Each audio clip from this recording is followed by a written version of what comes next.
રાજકોટમાં માથા પર તપેલી રાખીને કાકાએ હેલ્મેટનો અનોખો વિરોધ કર્યો.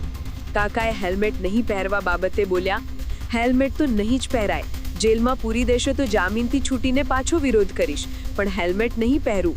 હેલ્મેટ મને ત્રાસદાયક છે. તો તમને પોલીસ રોકશે શું કરશો? પોલીસ રોકશે તો ભલે ને રોકે. દંડના પૈસા નથી મારી પાસે ભાઈ. તો પછી જેલમાં પૂરી તો દે. ભલે ને પૂરી દે. તમે અમે શું- જેલ જવા એ તૈયાર થઈ.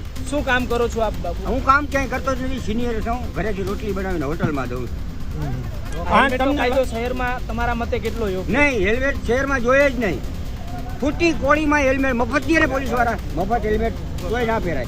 બુકારી બાપુ તમે ક્યાં સુધી આ વિરોધ કરી રહ્યા છો? જ્યાં સુધી હાલે ત્યાં સુધી. એમ. મને પૂરી દે બહાર નીકળી તો પાછો વિરોધ. હું જામીન ઉપર છૂટી જાય પાછો વિરોધ. આ વિરોધ ચાલુ જ રહે. તમારું નામ શું એકવાર કહી દેજો.